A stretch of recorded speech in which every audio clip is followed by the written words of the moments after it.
Hi, welcome to thingloop. In this short video we're going to just look at how you can connect with other people and start sharing.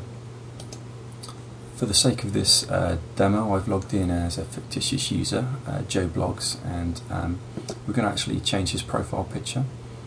And so if you look up at the top of the application, you'll see there's this toolbar, and on the right hand side here there's this profile option, and if I click on that I can see Joe's details, which I can edit if I need to.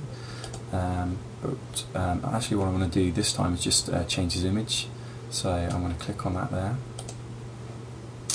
and upload something which is hopefully representative of him in this case. Just for the sake of this demo, he's going to be a crash test dummy. And there we go. So having set up Joe's profile picture, the next thing he's probably going to want to do is to connect with other people to share.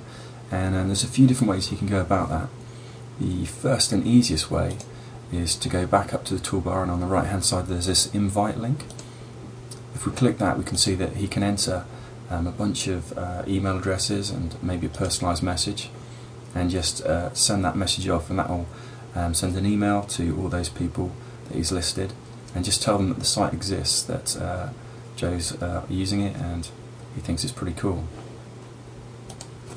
More frequently though, Joe is going to want to get into a group or a community with other people in which he can share. In a beta feature we'll also be adding sharing with individuals and friends. That's coming soon, but initially sharing revolves around groups. So there's a couple of different ways this could happen. Either Joe could create his own group, fill in all the information here and then invite people to it, or it may be that he already knows there are some existing groups he can join. And in this case he could find that group or those groups that exist. So for instance, if he knows there's one relating to the blogs family, tagged with blogs, he can search for that. He can also search by name. In this case he's found this blogs family group, and he can send a request to join that group, like so. And there we go. So what that will have done is it will have sent a message to the moderators and creators of the blogs group, and they'll then get veto on whether they recognise that Joe is an actual member that they want to allow to enter. It's worth noting at this point that there's two types of groups.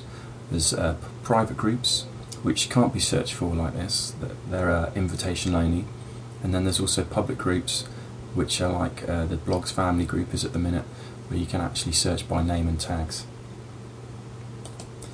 So if we log out now and then log back in as Jane Blogs, Jane happens to be the administrator and creator of this group.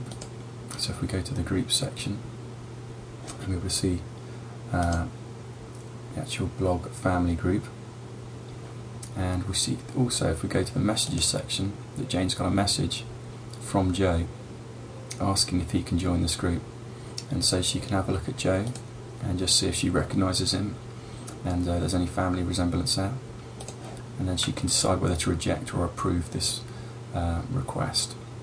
In this case she's going to approve it, and so Joe is now going to be a member of that group. So if we log back out and log back in as Joe,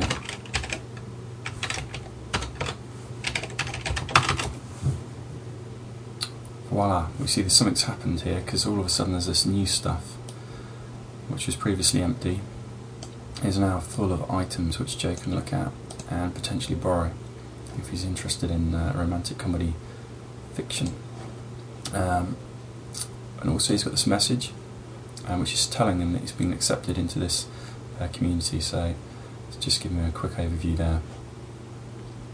So we can get rid of that now that he's read it, and if he goes to the group section he can now see that he's a member of the blogs group. At this point, if he looks at the new members and he thinks there's anyone missing from the membership, he can actually share this group now that he's a member with other people and tell them that it exists, and in pretty much the same way as the invites happened previously. The other main way that you can join a community is if you get an invitation. So for instance, if we log Joe back out, log back in as Jane, and go to her group section, we can see that she's created this other group, Graffiti Fans, and it might be that she wants to invite Joe to this group. So over on this right hand side there's this set of actions that she can do, and one of them is to invite people. And if she types in Joe's email address at this point, she can send him an invite. And so what that would have done was have sent Joe an invite message. So if we log back out and log back in as Joe, we should be able to see the invitation message that Joe's got, and he can then decide whether he wants to join that group. And there we go. So there's a quick message that says Jane's invited you to this community group, and he's going to, in this case, accept. And now in his group section we should also see the graffiti group, like so.